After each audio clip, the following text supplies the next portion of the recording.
سلامونه او نیکې هیلې مې ومنئ درنو زده کوونکو. بیا هم د OPD اکاډمۍ زده کړو ته ښه راغلاست. په دې وکړئ چې روغ او جوړ به یاستئ. د کانکور چمتووالی یا هم د کانکور آمادګۍ اړوند ټولګی دی چې دا ټولګی چې کوم دی، دا درسونه چې کوم دي، دا د ریاضۍ یا هم ریاضیاتو برخې اړوند ټولګی دی. یعنې تاسو کولی شئ دا درسونه زموږ د یوټیوب له چینل څخه یا هم کابل ولایت کې زموږ له مرکزي دفتر څخه ترلاسه کړئ. نو دا ټولګی چې کوم دی، یعنې دا درس چې کوم تاسو ته وړاندې کېږي، دا د ریاضیاتو اړوند ټولګی دی چې په دې کې موږ د ریاضیاتو د ټولګي اړوند مکمل معلومات تاسو ته وړاندې کوو چې کوم موضوعات به موږ لولو او دې ترڅنګ کوم درسونه به په دې موضوعاتو کې شامل وي او یعنې هغه موضوعات چې په کانکور کې شامل وي هغه به ټول موږ د بحث لاندې نیسو. ټولګی د ریاضۍ برخه ده، یعنې د ریاضۍ ټولګی دی. په دې برخه کې لومړی غواړم د همدې ټولګي په اړه معلومات درکړم. دا ټولګي کې موږ څه لولو؟ دا د ریاضیاتو ټولګی دی. په ریاضیاتو کې چې موږ د کانکور اړوند او یا هم د ښوونځي اړوند یا هم پوهنتون اړوند کوم ابتدایي موضوعات چې دي، یعنې په لومړیو سیمسترونو کې دي یا هم وروستنیو کې، او همدارنګه د کانکور آمادګۍ برخه کې کوم موضوعات شامل دي او د ښوونځي دوره کې چې کوم موضوعات شامل دي هغه موږ په دې ټولګي کې زده کوو. لومړی موږ مثلا حساب برخه زده کوو چې حساب برخه کې هم موږ په مهمو برخو باندې بحث کوو چې هغه لکه طبیعي عددونو څخه پیل کېږي، همدې ډول سره تر سیټونو پورې مخته ځي او پای ته رسیږي، چې په دې کې ټول موضوعات به تاسو انشاءالله زموږ په درسونو کې تعقیب کړئ او زده به یې کړئ. حساب څخه وروسته موږ الجبر باندې بحث کوو. الجبر کې هم موږ په ډېرو مهم موضوعاتو باندې بحث کوو چې الجبر کې موږ مثلا له الجبري افادو څخه خپل درس پیل کوو او په همدې ډول مخته ځو چې په هغې کې مثلا موږ معادلات، نامساوات او داسې ټول هغه برخې چې الجبر پورې اړه لري دا ټول پکې شامل دي، دا د بحث لاندې نیسو. له هغې وروسته عالي ریاضیات دي چې په عالي ریاضیاتو کې هم موږ خپل درسونه له لوګاریتم څخه پیل کوو او په همدې ډول سره مخته ځو، یعنې لوګاریتم دی. له هغې وروسته مثلا موږ به ترادفونه هم زده کوو. ترادفونه دي، د ترادفونو ترڅنګ تابع ده او په همدې ډول سره موږ لیمیټ، مشتق او انټیګرال، یعنې تر انټیګرالونو پورې کوم درسونه چې دي دا موږ په دې بحثونو کې تعقیب کوو. د عالي ریاضیاتو څخه وروسته بله موضوع چې موږ یې د بحث لاندې نیسو هغه مثلثات دي. مثلثات ترڅنګ هندسه هم ده چې هندسه موږ په دریو برخو کې زده کوو، لکه مسطح هندسه ده. د دې ترڅنګ بله هندسه چې ډېره په کانکور کې، یعنې ډېره برخه کانکور کې شامله هم ده، تحلیلي هندسه ده. او هغې څخه وروسته بله یوه ساده موضوع هغه فضایي هندسه ده، یعنې په دې موضوعاتو باندې موږ او تاسې بحث کوو د هندسې په برخه کې. له هغې وروسته هم احصایه او احتمالات دي چې دا به د دې ټولګي په پای کې تاسو ته وړاندې کېږي او تاسو به یې زده کوئ. یعنې د کانکور آمادګۍ د ریاضیاتو برخه کې دا موضوعات موږ د بحث لاندې نیسو، خو دا فرق کوي. مثلا موږ حساب، الجبر او عالي ریاضیات چې دا په عموم کې موږ مثلا د الجبر تر نوم لاندې یا هم کلکلاس یا هم داسې نور برخې چې ورته وایي د بحث لاندې موږ لوستلی شو. خو مثلثات او هندسه چې کوم دي دا مثلا یعنې په یو ډول سره دا ترسیمي ریاضیات دي، یعنې رسم لري. لکه مثلثات دي مثلا ډېری بحث مثلثونو باندې، زاویو باندې دی.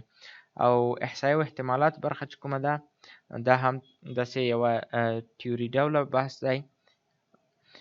نو دا درسونه به تاسو ته په منظم ډول او په جلا برخو کې وړاندې کېږي. مثلا حساب به هم وړاندې کېږي، له هغې وروسته به الجبر او عالي ریاضیاتو باندې بحث کوو. خو مثلثات او هندسه چې کوم دي دا به هم تاسو ته وړاندې کېږي، چې هندسه به هم مثلا تاسو به حساب هم زده کوئ، حساب چې پای ته ورځو، الجبر ته چې ورسئ موږ مثلثات یا هم هندسه پیل کوو، او له هغې وروسته احصایه او احتمالاتو باندې به د دې ټولګي په پای کې بحث کوو. نو دا و زموږ د ریاضیاتو د ټولګي بشپړ معرفت چې تاسو ته مې وړاندې کړو چې موږ به کوم موضوعات په بحث لاندې نیسو. نو عنوانونه ډېر دي چې زه یا په حساب کې درته وړاندې کړم چې کوم موضوعات ولولو، یا په الجبر کې هغه به تاسو د وخت په تېرېدو سره په درسونو کې زده کوئ. نو نن هم په دې درس کې موږ د ریاضۍ له تعریف څخه یا هم د حساب کومه برخه چې ده، یعنې له دغې برخې څخه خپل درس پیل کوو، یعنې حساب څخه. نو د ریاضۍ برخې ته دننه کېږو. ریاضي یا مټ، لومړی د دې تعریف باندې موږ باید پوه شو چې د دې تعریف څه دی او له هغې وروسته نور موضوعات باندې. ریاضي یعنې که تاسو چیرې قلم او کتابچه ولرئ د به ډېره ښه خبره وي، تر څو دا نوټ هم ځان سره ولیکئ، ځکه دا ډېر جامع، ډېر معیاري او ډېر مختصر نوټ دی او تاسو سره به د کانکور امادګۍ او ښوونځي دوره کې او یا هم پوهنتون په دوره کې ډېره مرسته وکړي. ریاضي یا مټ چې کوم ده، دا د ریاضت له عربۍ کلمې څخه اخیستل شوې ده. یعنې دلته یې تشریح په دې ډول سره کوو چې ریاضي د ریاضت له عربۍ کلمې څخه اخیستل شوې ده. یعنې په تعریف کې همدومره لومړی موضوع زده کړئ چې ریاضي د ریاضت له عربۍ کلمې څخه اخیستل شوې ده. اوس پوښتنه پیدا کېږي چې ریاضت خپله څه معنا لري. ریاضت د کوښښ، زیار، ورزش او جمناستیک په معنی دی.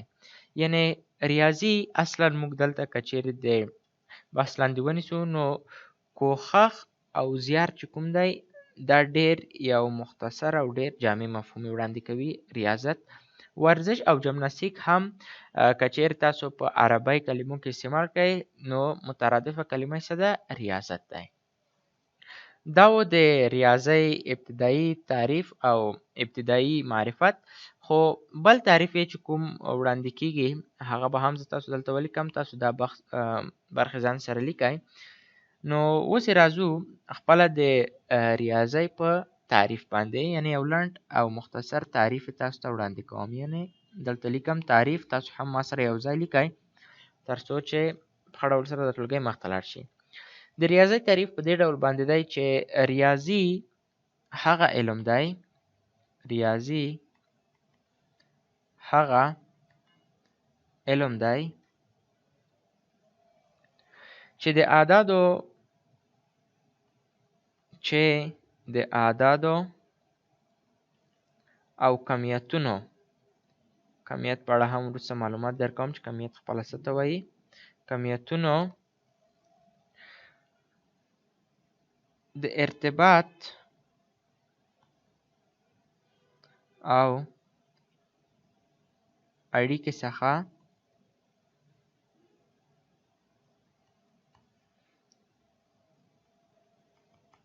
بحث کوي. یعنې په دې ډول سره تعریف د ریاضۍ خپله لنډ تعریف چې کوم دی، تعریفونه ډېر دي، مثلا موږ یو تعریف نشو مختص کولی د ریاضۍ لپاره چې یا دا تعریف دی یا بل دی، خو یو لنډ، یو جامع او یو عام تعریف چې یو ښوونځي زده کوونکی یا د کانکور دورې زده کوونکی یا هم د پوهنتون محصل باید زده وي، هغه په دې ډول دی چې ریاضي هغه علم دی چې د اعدادو، یعنې دلته دوه ټکي دي، د اعدادو او کمیتونو د ارتباط او اړیکې څخه بحث کوي. یعنې ریاضي چې دی دا هغه علم دی، هغه پوهه ده چې اعداد، یعنې اعداد به تاسو ته زه واضح کړم، مثلا 3، 4، 5، 6 په همدې ډول سره، یعنې موږ لا یتناهي اعداد لرو، یعنې نه ختمېدونکي دي.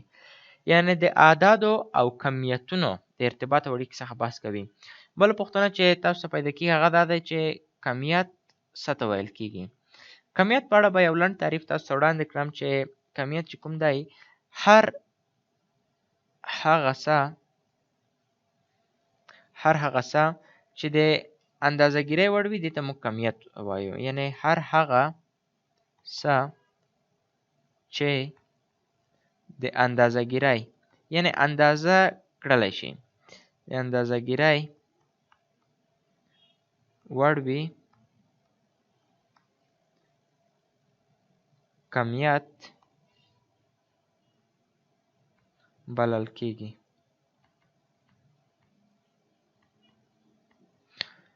یعنې کمیت څه دی؟ هر هغه څه چې د اندازهګیرۍ وړ وي نو موږ دې ته څه وایو؟ کمیت وایو. نو ریاضي هم هغه علم دی چې د اعدادو او کمیتونو ترمنځ د اړیکې څخه بحث کوي. که په لنډ ډول دا تعریف خلاصه کړم، په دې ډول سره به خلاصه کړم چې مثلا موږ وایو چې لکه یو ځای څخه موږ سودا اخلو، هغه چې هر څه وي، نو موږ سودا معمولا که چیرې د ترکاریو په برخه کې وي هغه موږ مثلا په کیلو اخلو، کیلو یعنې کیلوګرام، چې دا به موږ د فزیک په کمیتونو کې انشاءالله زده کوو. کیلوګرام مثلا موږ وایو چې 1 کیلو رومیان، صحیح، 1 کیلو رومیان، نو دلته موږ څه استعمالوو؟ 1 کیلو.